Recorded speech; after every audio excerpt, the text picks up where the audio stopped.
তোমার সেখানে দরকার হবে। অ্যাড্রিয়ান তখন তাকে বলে, স্যার আমার একটা রিকোয়েস্ট ছিল, মানুষের কি জানার অধিকার নেই যে তারা মরতে চলেছে? প্রেসিডেন্ট বলে, নিশ্চয়ই আছে, তুমি ঠিক বলেছো, আর এটার দায়িত্ব আমি নিচ্ছি, আমি সবাইকে জানাবো। তখন দেখা যায় আমেরিকার বিভিন্ন টিভি স্টেশনে প্রেসিডেন্টের মুখ। প্রেসিডেন্ট বলছেন, আমাকে আপনারা ক্ষমা করবেন, আপনাদের সবাইকে আমি বাঁচাতে পারলাম না, আমার হাতে সে ক্ষমতা নেই, পৃথিবী ধ্বংস হতে চলেছে এটা ঠিক, কিন্তু আমি আপনাদের পাশে আছি আমার মৃত্যু পর্যন্ত।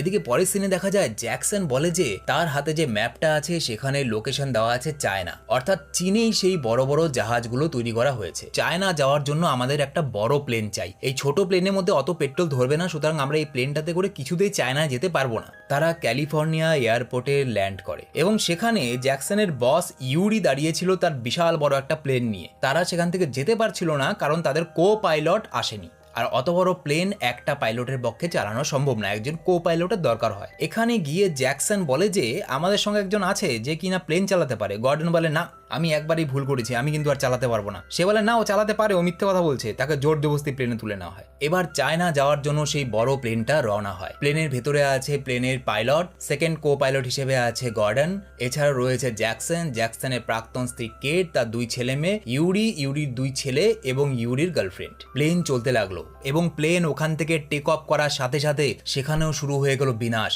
দেখতে দেখতে ক্যালিফোর্নিয়া শহরটা ধ্বংস লীলায় মেতে উঠলো। চারদিকে যেদিকেই তাকানো যায় শুধুমাত্র ধুলোর অন্ধকার। ওসবের মধ্য দিয়ে চলতে লাগলো প্লেনটা কোনো রকমে। প্লেনটা তখন চীনের প্রায় কাছাকাছি। পাইলট জ্যাকসনকে আর ইউরিকে ডাকলো এবং তারা দেখলো চারদিকে শুধুমাত্র আগ্নেয়গিরির লাভা ফুটে ফুটে উঠছে।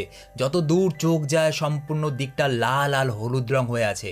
আগুন, ভূগর্ভের ভেতর থেকে জ্বলন্ত লাভা এসে চারদিক ভরে আছে। জ্যাকসন জিজ্ঞেস করলো, প্লেনের মধ্যে আর কতটা জ্বালানি আছে? পাইলট বলল, না প্লেনের মধ্যে জ্বালানি আর নেই, আমাদের দক্ষিণ চীন সাগরের কোথাও প্লেন থেকে লাফাতে হবে, কারণ প্লেন তার বেশি যাবে না। তারা লাইফ জ্যাকেট পরে রেডি হলো, কিন্তু কোথায় দক্ষিণ চীন সাগর, কোথায় কি? কারণ পৃথিবীর প্লেটগুলো সব নড়ে গেছে, যে জায়গায় যেটা ছিল সে জায়গায় সেটা নেই। দক্ষিণ চীন সাগরের জায়গায় সেখানে চলে এসেছে বড় বড় বরফাবৃত পর্বতমালা। এবার সেখানে প্লেন ল্যান্ড করা কঠিন হয়ে পড়লো। কোনো রকমে পাইলট সেখানে প্লেনটাকে ল্যান্ড করার চেষ্টা করলো এবং সেই প্লেনের ভেতরে থাকা বড় বড় গাড়িতে চেপে বাকিরা প্রাণ রক্ষা করলেও সেই প্লেন শুদ্ধ পাইলট বড় পর্বতমালা থেকে নিচে পড়ে গেল, মারা গেল পাইলট। এবং তারা সেই দুর্গম পর্বতমালায় নামার পর সেখানে চীনের সেনাবাহিনী চলে এলো। ইউরি এবং তার দুই ছেলের কাছে বিশাল জাহাজে যাওয়ার টিকিট ছিল, তাই তাদের নিয়ে যাওয়া হলো এবং বাকিদের ওখানেই চীনের সেনাবাহিনী ছেড়ে গেল। জ্যাকসন তাদেরকে বলল, তোমাদের কত টাকা দিতে হবে বলো? ইউরি বলল, তোমাদের সাধ্যের বাইরে 6 লাখ মার্কিন ডলার দিয়ে এক একটা টিকিট কিনেছি,